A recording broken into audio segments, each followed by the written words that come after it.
Hello everyone, Mike here with ultrabookreview.com, and today we're having a look at the Asus Zenbook UX32A. This is Asus's most affordable ultrabook available right now, starting at around $700, and while it looks pretty much like the Zenbook Prime UX31A on the outside, there are some corners Asus had to cut in order to meet the lower price point. This clip will tell you more about those and will help you decide whether the Zenbook UX32A is the ultrabook you've been looking for or not. So let's get going.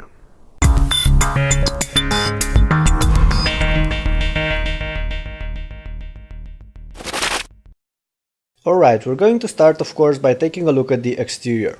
Like I already mentioned, the Asus UX32A looks a lot like the premium Asus Zenbook Prime, bundling the same design and overall shape, but appearances are misleading and in reality there are some slight differences between the two. First of all, the Asus UX32A no longer sports a unibody design but offers an aluminum outer shell with a plastic aluminum composite inner frame.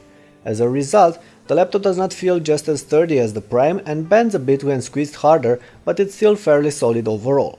The UX32A is also a tad thicker and heavier than the UX31A, weighing about 3.2 pounds and measuring just 0.7 inches in thickness, but the differences are so small you'll barely see them even when having the two laptops side by side. Having the slightly beefier body helped Asus fit more ports on the Asus Zenbook UX32A. On the left there's an USB connector and a card reader that still can't properly fit an entire SD card. On the right you now find the DC-in, two more USB ports, a full-size HDMI, a mini VGA port, the headphone and microphone jack and a tiny status LED. There's still no Ethernet and full-size VGA, but Asus offers adapters for those, and the extra USB and proper HDMI connectors are definitely appreciated. Flipping the laptop upside down, you'll notice a clean underbelly with some cooling grills on top and two speakers carved on the sides. You can't easily access the internals, but it's not really that complicated either. You'll have to get rid of about a dozen Torx screws and then you'll be able to access the memory and the storage drive, and you'll be able to upgrade them, but more about those a bit later. Lifting the lid cover, you'll notice a rather familiar interior, the only thing that this laptop has and the Prime didn't being a small hard drive LED indicator on the top right side. Beside that, there's the same large palm rest, the same keyboard and trackpad. We're not going to focus on those that much, but they are fairly good overall. Not as good as you can find on the HP or Lenovo Ultrabooks, but still alright. The chiclet style keyboard is accurate and the keys offer good feedback, although they feel just a bit wobbly.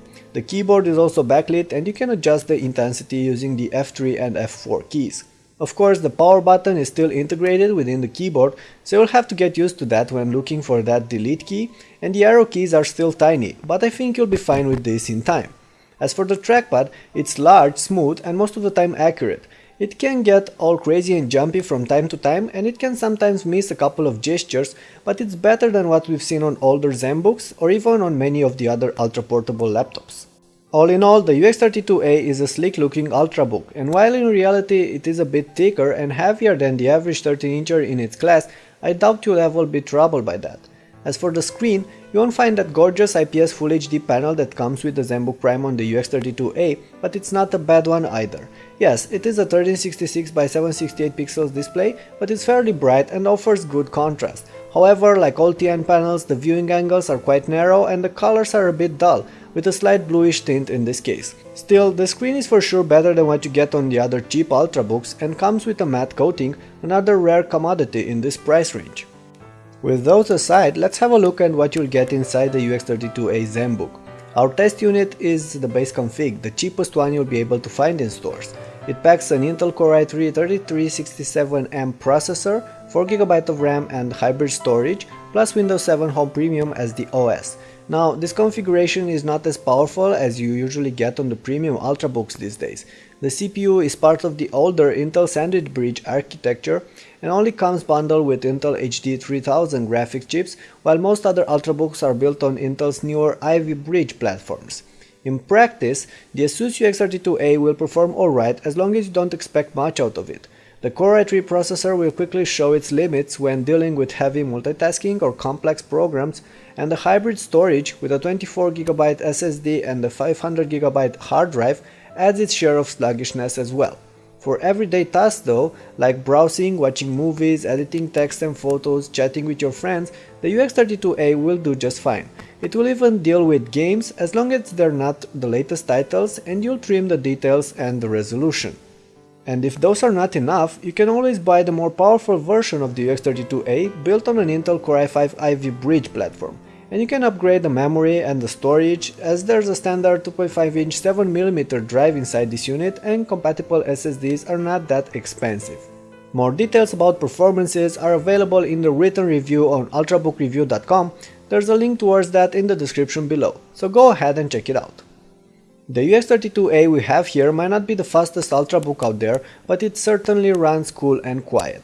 Yes, you'll hear the cooling fans when working in a quiet room, but they're never annoying. As for the heat, the laptop gets only warm on its back even when running some HD movies or games for hours, so extreme heat is never going to be a massive issue with it. Talking about the other tiny details that can make or break a laptop, the UX32A packs good speakers, loud, and I'd say punchier than the ones on the Asus UX31A Prime. The webcam on top of the screen is alright as well, just make sure you're using it when there's enough light around if you don't want to get very noisy images. As for the connectivity options, the Intel Centrino N6235 module integrated on the UX32A works great and also adds Bluetooth 4.0 and Wi-Fi to the mix. There's a 45 Wh battery inside the UX32A, and our unit managed to run for a bit over 5 hours on a charge while performing basic daily tasks. With Power4Gear entertainment mode on, the screen at 60% and Wi-Fi on. And that's actually quite good, especially since the laptop can be pushed towards 6+ hours while used lightly, with the screen dimmed and the keyboard's backlighting turned off. With all those in mind, it's now time to mention the prices. The Asus Zenbook UX32A config we tested here goes right now for around $700, and I expect that to drop a bit by the end of the year. If you're looking for the Core i5 config, you're going to have to add about $200 extra for it, for a total of around $900.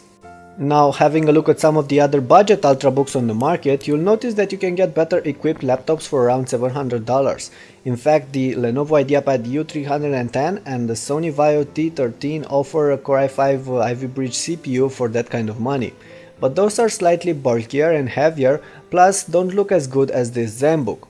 So in the end, it's up to you. If you like the Asus Zenbooks but don't feel like dropping more than $1,000 for the UX31A Zenbook Prime, the UX32A is still an interesting offer, although it lacks the IPS screen and packs lower hardware. Still, I for one would stay away from the cheaper Core i3 configuration and hope that Asus will make the Ivy Bridge option more affordable in the next months. At about $800, I'd advise you to go for it, but $900 is a bit too much. However, if you're just after a bargain laptop and only expect to use it for casual tasks, the cheaper Asus UX32A will do. But for $700, I'd lean more towards the Lenovo IdeaPad U310 though. Alright, this pretty much sums up our video review for the Asus Zenbook UX32A. If you enjoyed it, don't forget to share it to your friends on Facebook, on Twitter and some of the other social services, and of course I'd also appreciate a thumbs up. But before we end, I have a question. If you had $700 for a brand new device right now, what would you choose?